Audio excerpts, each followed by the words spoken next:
hy hou die grote dinosaurus in sy hand, hy hou die grote dinosaurus in sy hand, hy hou die grote dinosaurus in sy hand, hy hou ons almal in sy hand. Die vraag vandag is, waar pas die dinosaurusse in die Bybel in? Nou, dit is deel van 'n reeks oor moeilike vrae wat ons hierdie vakansietyd gaan beantwoord. En dit kom uit Titus uit. Paulus skryf vir Titus wat op Krete is, hy moet vir die ouderlinge leer en sê hulle moet in staat wees om die gesonde leer, dis wat ek net nou gebid het, vir die gemeentes te leer, en om hulle aan te moedig, om moeilike vrae te beantwoord van teestanders, en ek het ingesit, en ook kinders, want hulle vra vir ons hierdie vrae, en meeste van die vrae wat ek gaan beantwoord in die vakansie kom van die kinders af. Laasweek het hulle gevra, wie het vir God gemaak? Vandag vra hulle, waar pas die dinosaurusse in? So, hierdie vraag vandag word deur dinofiele gevra. Nie pedofiele nie, dinofiele. So, 'n pedofiel is 'n groot mens wat kinders te lief het. 'n dinofiel is kinders en groot mense wat lief is. Phileo is die Griekse woord vir liefde vir dinosaurusse. Nou, ek wil 'n bietjie vra, as jy groot is, kan jy ook jou hand opsteek. Wie van julle klassifiseer jouself as 'n dinofiele? Hulle wil hande hoog opsteek. Okay, ja. Wie van julle wat klein was, het toe nogal gewonder oor die dinosaurusse? Steek 'n bietjie hande op. Okay, right. Ja, nee. Wel, as jy nie is jou kinders, so ons almal ken dinosaurusse van die flieks, die Jurassic Park flieks, wat Steven Spielberg het die eerste 2 gemaak. Ek wil dit jou laat, jy wil wegkruip, en daar was nie wegkruip plek gewees nie. En daar is op die einde 7 gemaak van hulle. Daar is ook ongelooflike dokumentêre te sien, as jy 'n bietjie wil gaan kyk, op Netflix het 2, in 2023 het dit Life on Planet het verskyn, en hierdie jaar het die dinosaurus verskyn, en dis baie mooi, want Morgan Freeman, hy vertel die storie, hy het mos die mooiste stem in die wêreld, ek dink, dis min of meer hoe God se stem sal klink, dink hy. So, jy kan daarna gaan kyk. En toe ek in 1973 10 jaar oud was, ons het op 'n klein dorpie Paulroe gebly. Toevallig waar P.W. Botha gebore is, maar ek het hom nou nie geken toe nie. Maar ek het 'n ander dinosaurus geken. So ek het gaan stap eendag saam met my broers, so 8 kilometer buite die dorpie Paulroe is daar 'n plaas Uniondale. En ek kan nie onthou of ons gaan soek het hiervoor of ons is toevallig hierop afgekom nie, maar daai spoor het ek ingestaan. Dis 'n dinosaurusspoor. So jy 2 voete so langs mekaar sit, dis so lank daai groot toon van hom is, okay. Maar ons het nie toe eintlik lekker geweet, jy weet, wat is 'n dinosaurus nie. Dis die tyd voor televisie, die huisgenoot was die blad van inligting oor allerlei goed, en hulle het nie oor dinosaurusse geskryf, en jy kon as jy wil na die biblioteek te gegaan het en 'n ensiklopedie uitgeneem het oor dinosaurusse, verstaan jy? Ek het nou gaan kyk wie dit was wat daar gestap het, en ek is baie bly was nie daar nie. Hy lyk so. Sy voet is groot, maar hy is nie so groot, ek dink hy is nou omtrent so 2,5 meter hoog, en sy amptelike naam is Dilophosaurus wetterelli. Ek noem hom sommer die wettertjie. Wettertjie is 'n naam, of 'n wetter is 'n Nederlandse woord van, as jy sê jy's 'n regte wetter, dan sê jy 'n jakkals of 'n skelm of iets anders besonders. So hy's die wettertjie. So ek bly die wettertjie was nie daar nie, want dan was ek nie vandag hier dink. Ek gaan hom nie kan weggehardloop het nie. En hy het geleef 185 miljoen jaar gelede. Dit is 'n bietjie 'n brain twister, nê. En so, nou as ek dit sê, dan wil kinders vra, maar okay, jy weet, waar pas dinosaurusse in die Bybelse skepingsverhaal in? Nou, is daar's 2 opsies as 'n kind dit vir jou vra. Die maklike antwoorde, nou gaan ek vir jou gee, daar's 3 van hulle, en dan die eerlike antwoord. Okay. Nou, al hierdie antwoorde gaan jou laat ongemaklik voel vandag, maar wees nie bevrees nie. Bly by my, laat die Gees jou rustig maak, en luister wat wil die Gees vandag vir jou sê. So die maklike antwoord, die eerste een is 'n Bybelse antwoord. Ek weet nie, kom ons vra die dominee. Ek is 'n ouderling, Titus het gesê, of Paulus Titus sê, vra die dominee as jy nie weet nie. Nou vra jy die dominee, en hy gaan nou vandag sê. Die tweede, bietjie ander maklike antwoord is dit. Het jy geweet, my kind, daar word ook in die Bybel van olifante gepraat. Jy geweet. Nergens in die Bybel kom die woord olifant voor, nie? Wel, hier voor. So, As daar nie 'n dinosaurus te staan nie, dan sit hy in die olifante. Okay, gedaan, is verby. Sien jy, okay, dis 'n cop-out, nee. Die derde een, die maklike antwoord is om te sê, die verhaal in die Genesis verhaal wat nou ons skepingsverhaal is, noem geen dier by die naam nie. Dit praat van visse, voëls, mense en diere. Ek weet nie of jy al nou iets gesien het daar nie, maar waar kom ons dan dat daar 'n leeu was? Wel, die eerste prentjie wat jy gesien het, kom uit die Kinderbybel. Wat ook gesê het, Adam en Eva het 'n appel geëet. Dit staan nie in die Bybel nie, hulle het 'n vrug geëet, okay? So, en ek weet nie of jy nou daar kyk nie, maar ek het nog nooit in daai prent 'n dinosaurus gesien, julle al. Waar is 'n leeu en daar is 'n olifant, obviously. As jy in Suid-Afrika bly, het julle gesien. Ons was nou nog in Sri Lanka, hulle olifant is die helfte groot soos ons, is nie indrukwekkend nie. En dan die ander prent in die Bybel waar die diere genoem word, is waar? Noag se verhaal. Het julle al daar 'n dinosaurus gesien in die Kinderbybels? Nee. Maar wat ek wel daar sien, en dit gaan interessant wees, is 'n ouetjie wat net so oud is soos die dinosaurusse.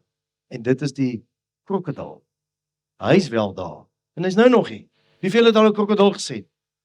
Ek wens nog 'n bydeur ene. Niemand het, jy gaan nie gewees het nie, nee. Okay. Maar daar's definitief nie, daar's geen dinosaurus daar nie. So nou kom ons kom by die eerlike antwoord. Want jy wil jou kind of iemand wat met jou praat hieroor, wil jy regtig 'n eerlike antwoord gee as 'n Christen. So die antwoord klink so. In die tyd van die Bybel het die dinosaurusse nie meer gelewe nie. In die Bybel, Abraham is geroep in 1800 jaar voor Christus. Ons leef nou langer na Abraham as wat Abraham voor Jesus geleef. Ons begin ons nou by Jesus, okay. Trouwens, en daarvoor moet jy jou sterre dank en ek self, want as Wettertjie was soos ek hier vandag hier nie, dan was Bestertjie nie hier gewees nie. Nooit ooit dit lyk ons, het hulle saam met ons geleef nie. Want as jy nou bang was in daai Jurassic Park flieks, is dit nodig. Jy gaan nie kan uithardloop nie, hulle kan vlieg. Waartoe gaan jy gaan? Hy gaan vir jou eet, my maat. Okay. So, dis die eerlike antwoord. Maar, hier's mense wat hieroor verskil. So, ek gaan al die menings vandag op die tafel sit. So, hierdie eerlike antwoord gaan ek so probeer verduidelik vandag. Okay. Ek gaan begin om te sê wat wetenskaplikes sê. Nou, jy is nie wetenskaplik, jy hoef nie te vertrou nie. Jy kan maak net wat jy wil. Jy hoef nie jou dokter te vertrou. Jy hoef nie te glo die wêreld is rond as jy nie wil nie. Want in die Bybel staan daar 'n klomp plekke die wêreld is actually plat. Maar ons weet hy is rond, verstaan jy? So, maar kom ons kyk wat wetenskaplikes sê, wat geprobeer het om die vrae te beantwoord. So ek gaan dit vir julle verduidelik, tydlyne. Die tweede ding is, daar is dan nou mense wat eintlik tog sê, want kyk, dinosaurus het geleef. Ek weet nie, die sy daai spore mens getrap het, maar hulle was hier. Ons het ook al 'n skeleton, ons kan nie nou sê hulle was nie hier nie. So dan staan ouens wat sê, hulle het saam met die mense geleef. Want kyk, die skepingsverhaal is ons Christene se dilemma. En ons wil die goed met mekaar probeer versoen, en ek gaan vandag vir julle verduidelik hoe jy dit kan doen. En ek gaan vir julle verduidelik, hoe kom hulle daar uit om te sê, goed is oud. Jy hoef dit nie te aanvaar nie, ek stel die feite, ek gaan nie nou weghardloop en die ligte afsit nie. En dan wil ek vir jou verduidelik, wat is Genesis 1, die skepingsverhaal? Wat is dit? Is dit 'n geskiedenisboek? Is dit 'n wetenskaplike? Wat is dit daai? Hoekom het God hom vir ons gegee? Dis nie om ons die mekaar te maak nie, te laat verstaan, okay? En dan wil ek afsluit, want ek wil op 'n hoogtepunt afsluit. En daar's 'n gesprek wat God met Job gehad het. Toe Job nou hom oor alles bevraagteken, nie oor dinosaurusse nie. En toe het hy nie vir hom antwoorde gegee, hy het net eenvoudig vir hom vertel van die diere wat hy gemaak het. Dis beautiful, mooi. As jy het nog nie gehoor het nie, dan sit dit. Okay, great. Is julle reg? Okay, gespe vas. Sit jou tandepasta en jou tande, julle wat val staan net by dit vas, want die gaan ons nou. So die wetenskaplikes, en ek het eenvoudig probeer verduidelik, okay. Wetenskaplikes sê die volgende. Hulle sê dat dinosaurusse het geleef 250 miljoen jaar gelede het hulle begin leef. En hulle het op die aarde geleef vir 184 miljoen jaar. Tot in die jaar 66 miljoen jaar voor nou, toe 'n meteoriet blykbaar die aarde getref en hulle is almal Almal, al die dinosourusse is dood. Wel, ek weet nie of jy een sien nie. Jy gaan nou toevallig net sien dat die krokodil het toegeleef en hy leef nog. Hulle sê die kokkerotte ook, maar ek gaan nie oor kokkerotte vandag gesels nie. Okay, dan toe is daar ander wesens gemaak en weer eens, ons het hulle skeletons gekry. Ek kan nie sê hulle was nie daar nie. Hulle noem hulle Neandertal mense, so 400.000 jaar voor nou is hulle gemaak. Maar hulle was nie baie slim geweest nie. Hulle het op 2 voete geloop, maar hulle het byvoorbeeld nie vir God geken nie en hulle het nie sy brein was 'n bietjie klein, so hulle het uitgesterf. Die mense is volgens wetenskaplik die Homo sapiens wat jy is. Dis eintlik wie jy is. Jy's 'n Homo sapiens. Die mense is gemaak dan die eerste mense 300.000 jaar voor nou. Okay. So ek gaan nie oor die ape praat en kom ons daarvan af. Dit het Darwin gesê, dis glad nie 'n spel nie. Dit lyk op 'n stadium met die Neandertal mense en die mense saamgeleef. Maar dit lyk nie of hulle gebaster het nie. En die Neandertal mense was te dom geweest om te oorleef, toe is hulle dood. Ek bedoel, hier in die hitte, die mense in Europa wil nou begin doodgaan daar, want hulle het nie aircons daar nie, want dit is nooit koud daar, warm nie. Nou is dit baie warm. So jy weet, mense maak planne, hier sit ons lekker in die aircon.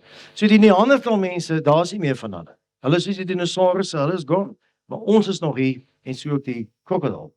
So dis wat wetenskaplikes sê. Nou weet ek wil die vraag ook beantwoord, is al die diere dan nou saam met wat het van die ander diere geword het gemaak is toe die dinosourusse was, en kyk 'n bietjie hierna, sommer interessant, want ek wil die vraag beantwoord, of seekoeie, krokodille saam met hulle daar geleef het. Sommer net 'n interessante vraag. So as ons daarna kyk, en hierdie is nogal interessant, ek dink hier baie grafika maak my rekenaartjie stadig, die krokodille en die dinosourusse is saam gemaak. Okay, ons gaan nou net sê wat Genesis sê, maar hulle is saam gemaak, obviously. En dan, so hulle is, wat is dit nou, 230 miljoen jaar gelede is hulle gemaak. Die olifant is voor die seekoei gemaak, en die olifant is gemaak 37 miljoen jaar gelede. En toe was die dinosourusse is op 66 miljoen jaar gelede uitgevind. Okay? Die seekoei, weet hulle, is eers gemaak, of sê hulle, 20 miljoen jaar gelede. Dus dis ou wesens hierdie, verstaan jy? So wanneer is die mens gemaak? 300.000 jaar gelede. Dis wat wetenskaplikes sê, jy kan nou sê wat jy wil. Nou kom ons kom nou by die twee sieninge, want die ernstige, hulle noem hulle self kreasioniste, sê, luister, dit is wat die wetenskaplikes sê, en hulle dateer die goed as oud, maar ons grootgelowiges sê, nee, die wêreld is, die aarde, die skepping, is net 10.000 jaar. En onthou nou, Abraham is geroep 1800 jaar voor Christus, en volgens wat ons weet, is hulle die eerste wese aan wie God hom geopenbaar het. Ons sal nou kom by Adam en Eva.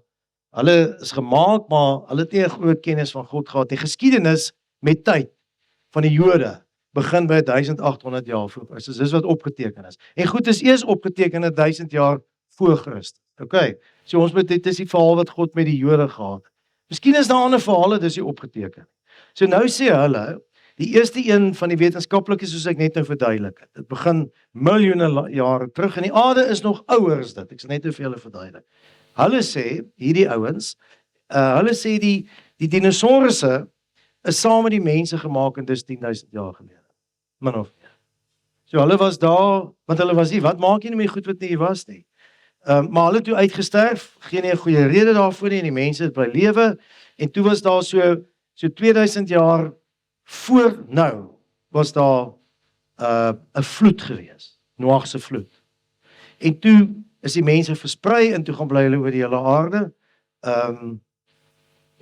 want onthou, hulle moet nou uitkom by die datum van Adam. Onthou, Genesis is nie getime nie, dis buite tyd gemaak. Dis nie 'n historiese boek nie, die eerste Genesis 1 tot 11 nie. Die geskiedenis van die Jode begin by Genesis 12 met Abraham. So, en hier bly ek en jy vandag. Want dit het 'n bietjie 'n probleem eintlik, verstaan julle? Want ek dink nie daar gaan 'n mens oorleef het as jy saam met dinosourusse geleef het nie. Dink ek sou dit gemaak het nie. So, dis 'n siening wat daar is. En dis die twee sieninge wat ons het. En die probleem bly eintlik dan nou maar Genesis, en ek gaan nou vir julle Genesis probeer uiteensit, Genesis 1. So hoe bepaal die wetenskaplikes hierdie goed wat hulle sê? En dit kan jy bevraagteken as jy wil. Hulle sê wat hulle doen, hulle het 4 maniere, reaktiewe dateer, meteoriete, in die rotse wat uit en die maan se ouderdom, hulle vat daai goed bymekaar. En as hulle daai goed bymekaar sit, sê hulle, die heelal is 13.8 biljoen jare. Die aarde is jonger. Hy is 4.5 biljoen jare. Dis wat hulle sê. Waar baseer hulle dit? En ek gaan net nou sê hoe ou dan nou moet sien het God die goed geskep. Want God is ewig daar. So dis duidelik dat God eers die heelal geskep het volgens hulle teorie, en toe het hy later die aarde geskep, en dan het hy met die dinosourusse begin, en so het hy afgegaan tot hy mense gemaak. Maar wat maak ons nou met Genesis? Okay. So hulle sê, alle in klippe word alle Iran wat aanvanklik daar is met ouderdom word dit lood later. En daai tydperk wat dit plaasvind kan hulle gebruik om te sê hoe oud goed is. En op grond daarvan het hulle gekom en sê dis hoe oud wie die heelal is, en ook die klippe wat van buitekant af is, wat hier aankom. Jy kan nou vir hulle sê hulle is reg of verkeerd, maar dis wat hulle doen. Dan het hulle die maan se klippe gaan haal wat saam met die aarde gemaak is, en dit is baie jonger as die klippe wat uit die heelal uitkom. En dan het hulle ook gesê die son, en kan jy kyk hoeveel energie hy gebruik, en hy is mos 'n ster wat besig is om dood te gaan. Moenie bekommerd wees, hy gaan nie in jou leeftyd doodgaan nie, maar hy word mos nou dowwer. Okay. So het hulle bepaal hoe oud die heelal is, en dan sit hulle goed by. Okay, hou dit vas. Nou wil ek jou vra, as jy nou God is, hoe verduidelik jy vir mense wat jy aangevang het in die skepping? Hoe gaan jy dit regkry? Want God staan buite tyd. Hy staan buite die goed. Hy was nog altyd daar, niemand het nog gemaak nie. Hy's 'n vos, hy's 'n persoon, en obviously het hy goed begin maak. Ek bedoel, weet, is hy 'n chemiese ingenieur wat nou vir jou moet verduidelik van die chemiese prosesse wat hy gebruik het, wat ook aan jou aangaan. Jy weet, daarmee saam is hy ook 'n klankingenieur, en al die klanke luister, en hoe klank goed te maak, en wat se geluide, wat se fole gemaak, gaan hy vir jou dit probeer verduidelik. En so kan ons aangaan, jy weet, is hy 'n mediese dokter, want hy moet jou hart verstaan, jou longe, en dan met die drukking, ons mos goue lokkies mense, as goed uit beheer gaan, dan gaan jy, en dan jy ook is hy energie ou, want ons het energiebaan in ons. Jy weet, en hy's 'n skilder, en hy's 'n, so, hoe dik sou die boek nie gewees het vir mense om te verstaan nie, van hoe hy ons gemaak het. Ek verstaan sy dilemma. So wat doen hy toe? Hy doen wat mense doen.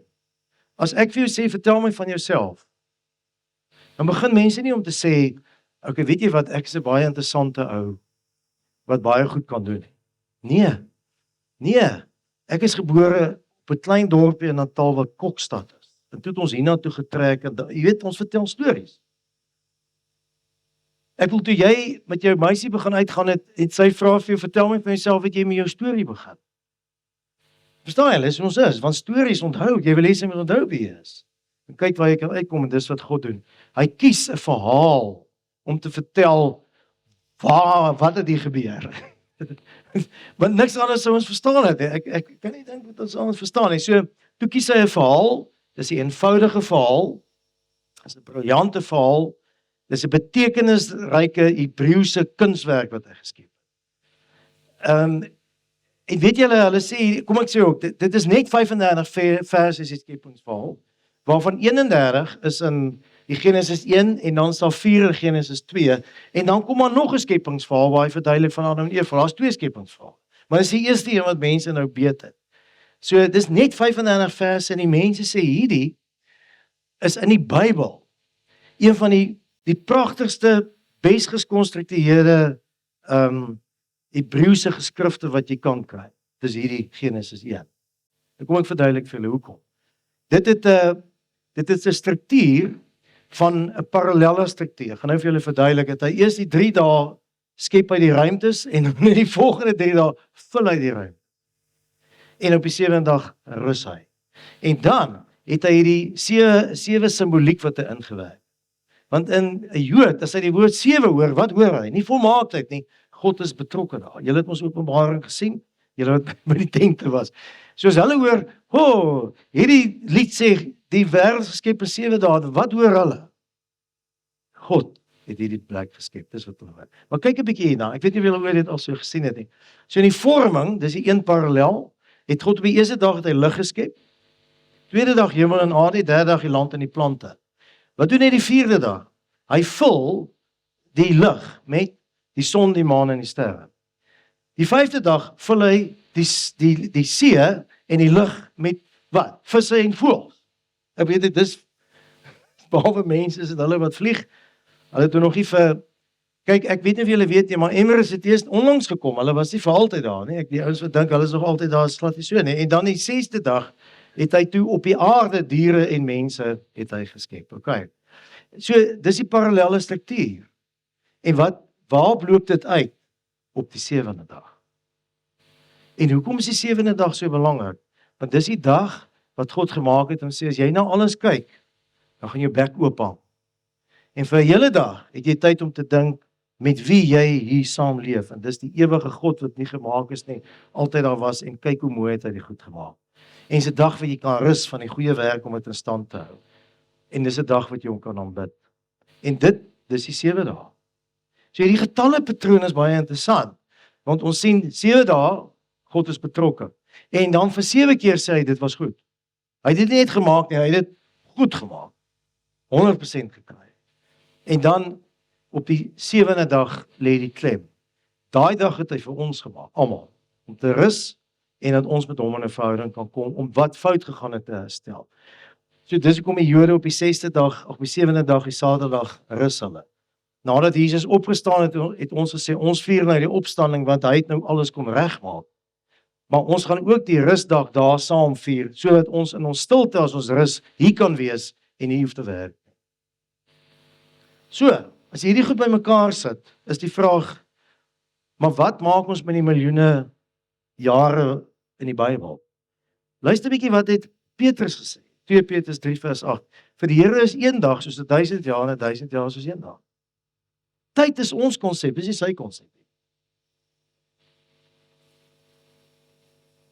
Maar nou is die vraag, wat is Genesis dan? Nou hier is dit nou, en dis belangrik om te verstaan, Genesis is 'n hoogs gestruktureerde teologiese vertelling met poëtiese kenmerke. Dit wil vertel dat God is die skepper, daar's orde, daar's 'n doel, en God is goed, en daar's rus in sy skepping, dis wat dit wil sê. Wat dit nie is nie, en dis belangrik om te verstaan, dit is nie 'n moderne wetenskaplike verslag hoe God begin het nie. Die wetenskaplike sê, dit het net so begin soos hy het geskryf het, maar nou in ander detail. Hy het eers gas gebring, of die gas doodgemaak, en daar was eers lig gewees, ensovoorts. Dit is soos alles bestaan. En dit is nie 'n mitologie nie, want die Babyloniërs het op dieselfde tyd, het hulle ook, daar's ander skepingsverhale, van die god Marduk, wat geveg het, en uit die geveg het hy aan sy bloed en sy vel gevat, en dis nie so nie. Hierdie is 'n rustige verhaal, en dis nie 'n gelykenis nie. Dis 'n werklikheid. Wat hy dis die enigste manier, waar hy vir ons kon vertel het, hoe dit is. Daarom is dit nie bedoel om jou skuldig te maak, dit is bedoel om gevier te word. En wetenskap, ons het almal breine gekry oor allerlei goed. En Jesus het, of die Bybel verduidelik nooit presies hoe kinders geskep word nie, ons moet dit self uitvind, maar God het mense gemaak, hy maak ons. Die Bybel is 'n geloofsboek wat op aarde gebruik word. So waar pas die dinosourusse dan in die Bybel in? Wel, dank Vader, hulle het nie geleef nou nie, want dan dink ek was ons nie. En hulle het voor die Bybelse tyd geleef. Die tweede ding wat ek dink, hierdie dinosaurus ding vir ons moet sê, as ons na diere kyk, ek was al teleurgestel toe ek in Sri Lanka kom en sien die klein olifantjies. En die meeste buffels is eintlik waterbuffels, ons meer buite die park as binne die park. Hulle leef in water, dit is lelike goed. Sê, Suid-Afrika toe gaan, weet 'n buffel, die horings, en die leeu brul, en die olifante is groot. Jy weet, so God het hierdie goed vir ons gemaak, dat ons kan sien wat se God hy is. As jy nie meer in jou vrou se oë God kan sien nie, dan moet jy in die olifant se grootheid kan sien, verstaan jy? Of in 'n muurtjie se fliksheid. En tot vandag toe wil God hê, dat as ons diere sê, en ook dinosourusse, julle moet julle verwonderd wees dat God sulke goed kon gemaak het. En hy wys genoeg gewees het om dit nie saam met mense te maak. Maar jy moet jou brein 'n bietjie skuif. Daar's nie 'n ander antwoord nie, anders moet jy sê, vra die dominee, nee, ek gaan uit, ek gaan nie luister as hy praat nie. En ek moet ook nie weer vra nie, jy weet daai tipe van. So, het julle die drif hê, dis 'n moeilike ding om te hanteer. En iewers moet jy gaan doen weer navorsing, ek gaan die preek op, kyk weer daarna as jy wil, praat weer met my daaroor. Maar ek het met die Here hier geworstel oor, want ek wil vir julle antwoorde gee, ons moet nie wegskram van nie. Ek wil afsluit, om die punt wat ek nou gemaak het, en hoekom die dinosourusse daar was, hoekom die diere daar is, vir jou sê, dat toe God met Job gepraat het, want Job, hy het ons alles verloor, toe vra Job vir hom, wat gaan nie aan? Toe het hy nie vir Job probeer verduidelik. Hy het by Job gekom, toe sê Job in vers 39, kan jy wat Job is, vir die leeu sy prooi vang? Of hom genoeg gee om te eet? Ja, wie gee vir die wilde donkie sy vryheid, om so ongebonde rond te loop? Kyk, donkies kom uit hier in die Midde-Ooste uit Mesopotamië uit. En ons lemak gemaak, maar hulle het nie mens nodig nie, hulle leef van self. En hy sê, kyk na die volstruis, sê hy. Hy sê, hy klap, 'n volstruis klap vrolik, sy vlerke, soos die van 'n ooievaar of 'n valk, maar sy kan nie vlieg nie. Sy moet haar eiers op die grond lê, en dan gaan hy eintlik aan en sê, en sy is nie eens bang sy trap hulle stukkend nie, want die eier, hulle is sterk, nee, en sy trap nooit op hulle. En sy maak haar kyk as hard groot, hulle moet maar saam bly of doodgaan, staan nie. Hy sê, en as die volstruis eers haar vlerke opgelig het, sy begin hardloop, dan lag sy vir die perd en sy ruiter uit. Volstruis is van, jy gaan nie volstruis kan weggaan, die moet maar plat neerval, maar dan as hy gaffe jou so, met daai tone van hom, wat vir my baie lyk soos dinosaurus tone van boord. Maar as jy lê, dan gaan hy kneus jou net so bietjie, breek 'n ribbe of twee, maar jy kan dit kom weer regmaak. Hy sê van die perd gepraat, sê hy, vir Job, gee jy vir die perd krag? Sit jy vir hom mana aan? Het jy gemaak dat hy soos 'n springkaan kan spring? Nou begin Job besef, die goedjies waarmee hy hom besig hou, God is groter as dit.